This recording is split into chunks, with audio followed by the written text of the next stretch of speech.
हाँ।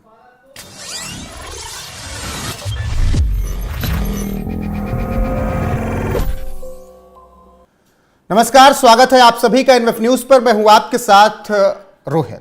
राहुल गांधी और मुसीबत दोनों एक दूसरे के साथ चल रहे हैं, कदम से कदम मिलाते हुए। अभी राहुल गांधी पर जिस तरीके से सांसदों के साथ धक्का मुक्की का मामला गरमाया था, उसी बीच अब राहुल गांधी पर एक महिला सांसद ने गंभीर आरोप लगा दिए हैं। जी हां, महिला सांसद ने राज्यसभा में सभापति जगदीप धनखड़ से शिकायत कर दी कि राहुल मेरे नजदीक आ गए, चीखने चिल्लाने लगे, मैं अनकंफर्टेबल हो गई। और यह आरोप लगाया है बीजेपी की राज्यसभा सांसद जो कि नागालैंड से हैं, फांगनोन कोन्याक ने। ऐसे में अब यह समझने की कोशिश करेंगे एडवोकेट योगेश अग्रवाल से कि इस मामले में क्या कुछ होता है। वो सांसदों से धक्का मुक्की के मामले में अगर राहुल बच भी जाते हैं तो महिला सांसद के आरोपों से कैसे बचेंगे, इस पर चर्चा करेंगे, समझेंगे क्या कुछ हो सकता है राहुल गांधी के खिलाफ। लेकिन उससे पहले फांगनोन कोन्याक ने आरोप लगाने के बाद बयान में क्या कुछ कहा, वो आपको सुना देते हैं। Leader of opposition Shri Rahul Gandhi ji बहुत क्लोज प्रॉक्सिमिटी में आके I also did not feel comfortable, अच्छा नहीं लगा। फिर वो ही स्टार्टेड शाउटिंग। ये ऐसे नहीं होता है, क्योंकि हम लोग प्रोटेस्ट जब करते साइड में कॉर्डन ऑफ करके इस सिक्योरिटी पर्सनल से वो जाने के लिए जगह बनाया था, तो हम लोग वहाँ प्रोटेस्ट कर रहा था। वो आके बहुत क्लोज प्रॉक्सिमिटी में, वो ऐसे थ्रेटनिंग पोस्ट में। ऐसे नहीं है कि हम खुद को प्रोटेक्ट नहीं कर सकते, लेकिन वो नियम नहीं है, एक तरीका नहीं है संसद का। तो इस आज जो हुआ है बहुत दिल दुख हुआ है, अच्छा नहीं लगा। ऐसे नहीं होना चाहिए, क्योंकि एक संसद को एक रिस्पेक्ट देता है। योगेश जी, ऐसा लग रहा है कि आसमान से गिरे खजूर पर अटके राहुल गांधी। अगर सांसदों इस धक्का मुक्की में बच भी गए तो इस मामले में क्या हो सकता है, ये बताइए। जी देखिए, जो पहले जो इनके ऊपर क्रिमिनल कंप्लेंट दी गई है मंदिर मार्ग थाने में, जहाँ पर 6-7 सेक्शन इनके ऊपर लगाए गए हैं, वहाँ हो सकता है ये बच जाएं, क्योंकि वहाँ पर इंटेंशन एक बहुत बड़ी काम करती है। लेकिन जो ये महिला सांसद के द्वारा जो आरोप लगाया जा रहा है, यहाँ पर हमारे भारतीय न्याय संहिता का सेक्शन 74, जो पुराने कानून में 354 बोलते थे, जहां पर ये बोला जाता है कि अगर आप कोई ऐसी क्रिमिनल फोर्स या कोई ऐसा असॉल्ट करते हैं, कोई ऐसा एक्ट करते हैं जिससे किसी महिला की मोडेस्टी जो है आउटरेज होती है, तो वहां पर ये सेक्शन अट्रैक्ट होता है। अब ये जो महिला सांसद है, इन्होंने क्लियरली बोला कि जब हम वहां पर अपना प्रोटेस्ट कर रहे थे तो राहुल गांधी जी ने आकर के बहुत ही करीब आकर के उनका जो एक्ट था वो इस तरीके का था कि उससे इनको घबराहट पैदा हुई और इनको बहुत ही दिक्कत वाली कंडीशन में आ गए थे, बहुत ही अनकंफर्टेबल कंडीशन में आ गए थे। तो ये कहीं ना कहीं महिला की मोडेस्टी को आउटरीच करने का मामला बन सकता है। और अगर इसके अंदर एफआईआर दर्ज हुई, अगर ये शिकायत पुलिस स्टेशन में गई, तो मैं आपको बता रहा हूँ पुराने वाले एक्ट के ऊपर जो दी जा रही है, जहाँ पर सेक्शन 109, 115, 117, 121, 351, 125 की बात करी जा रही है, हो सकता है वहां पर एफआईआर सारे सेक्शनों में ना हो, क्योंकि वहां पर इंटेंशन की बात आती है कि उन्होंने जो धक्का मुक्की दी थी किसी को चोट पहुंचाने के लिए नहीं दी थी धक्का मुक्की। लेकिन इस सेक्शन के अंदर अगर एफआईआर होती है तो यहाँ पर 5 साल की सजा का प्रावधान है और इससे बचना भी बड़ा मुश्किल है। यहाँ पर इनका ये डिफेंस नहीं चलेगा कि मेरा इंटेंशन क्या था।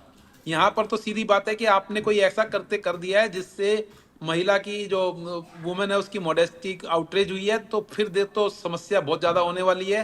ये खजूर से वो कहते हैं ना, जो आपने बोला आसमान से गिरे खजूर पर अटके, मुझे लगता है ये अटकेंगे नहीं, ये धड़ाम से गिरने वाले हैं। इसके बाद तो ये अटकने वाली कंडीशन नहीं होगी, ये धड़ाम से गिरने वाले हैं। अगर ये कंडीशन आई और अगर इसके ऊपर एफआईआर तो इनको बहुत समस्या होने वाली है। अभी तो उन्होंने धनखड़ जी को ये कंप्लेंट दी है, अगर ये पुलिस थाने में कंप्लेंट जाएगी तो इसके ऊपर एफआईआर डेफिनेटली होगी। बिल्कुल। और प्रधानमंत्री नरेंद्र मोदी इस पूरे मामले का, दोनों मामले का संज्ञान लेते हुए अपने सभी सांसदों से बातचीत भी कर रहे हैं। तो आपको लग रहा है कि बीजेपी कुछ आगे बढ़ा करने के लिए, अभी तो पहले वाले मामले में उन्होंने शिकायत दर्ज करवा दी गई, अब देखना मुकदमा होता है किन किन धाराओं में। क्या लग रहा है कि बीजेपी इस मुद्दे पर खामोश बैठेगी या इसे कानूनी रूप से आगे बढ़ाने की कोशिश करेगी? मुझे नहीं लगता है खामोश बैठेगी, क्योंकि 2 दिन से जो चल रहा है, पहले प्रियंका जी एक बैग लेके आती है फिलिस्तीन का, फिर दूसरे दिन वो बैग लेके आती है बांग्लादेश का, और आज ये राहुल गांधी जी का इस तरह का ये कृत्य कर देना। और सांसद में, क्योंकि जो सांसद थी, महिला सांसद थी, इन्होंने भी बोला कि एक संसद के अंदर एक सांसद साथी सांसद के साथ अगर इस तरह का कृत्य करेगा तो ये किसी भी तरीके से अनकंफर्टेबल हो सकता है कोई भी आदमी। और बीजेपी इस मुद्दे को छोड़ने नहीं वाली है, क्योंकि अल्टीमेटली नेता प्रतिपक्ष राहुल गांधी जी हैं और कांग्रेस का तो ये चेहरा है।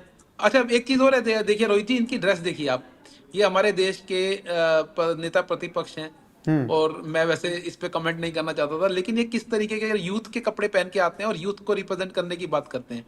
ये अरे किस क्यों ऐसा दिखाना, क्यों ऐसा अमित शाह जी दिखाना तो चाहते कहते हैं हैं वे कि मैं 50-55 साल की युवा हैं, ठीक है उनको पहन के आना चाहिए। देखो, कपड़ा वैसे कोई भी किसी भी तरह के कपड़े पहन सकता है, लेकिन मुझे लगता है कि एक नेता को जो एक पब्लिक को रिप्रेजेंट कर रहा है, उसको कम से कम क्योंकि वो अल्टीमेटली तो पब्लिक को हमारी रिप्रेजेंटेशन है ना, हमारे देश की रिप्रेजेंटेशन है। और आप नेता प्रतिपक्ष हो, आप क्या दिखाना चाहते हो कि हम देश के अंदर हमें गुंडागर्दी करनी है? हमें क्या युवाओं को ये बताना है कि आप गुंडागर्दी करो, रोड के ऊपर जाकर के महिलाओं के साथ बदतमीजी करो और अपने साथियों को धक्का मुक्की करो? तो ये चीजें मुझे लगता है कि किसी भी तरीके से अच्छी नहीं है। और राहुल गांधी जी का जो कंडक्ट है, ये इस तरीके से बातें करना, इस तरीके से चलना, और ये पूरा मामला आने के बाद भी अभी तक कोई माफी नहीं मांगी गई है उनकी तरफ से। अभी तक कोई ऐसा बयान नहीं आया क्या जिसमें आपको उन्होंने लग रहा है बोला हो। माफी मांग लेंगे तो मामला शांत पड़ जाएगा?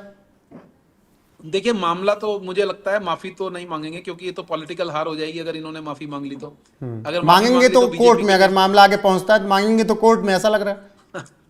कोर्ट में लड़ते रहेंगे सर, माफी नहीं मांगेंगे, झुकेंगे नहीं वाला ये पुष्पा वाला सा बन जाता है इनका कि झुकेंगे नहीं, चलता रहेगा लेकिन पिछले मामला। वाले लेकिन मामले में ये मांग जो- लिया था ना, पहले बोले कि सावरकर माफी वीर हैं, फिर बाद में खुद जाकर माफी मांग के चले आए थे। अब वो इतिहास पढ़ के आ गए होंगे उसके बाद राहुल गांधी जी। इतिहास पढ़ने के बाद अब यहाँ तो कोई इतिहास पढ़ने की बात नहीं है ना, इन्हीं सांसदों के साथ बैठ करके इनको काम करना है। अब ये धक्का मुक्की तो कर दिए हैं, बिना बात करे हुए भी निकल गए हैं वहां से। अब लेकिन जो कानून है, कानून तो अपना काम करेगा, कानून तो अपने प्रोसीजर से चलेगा, वो राहुल गांधी को नहीं देखेगा।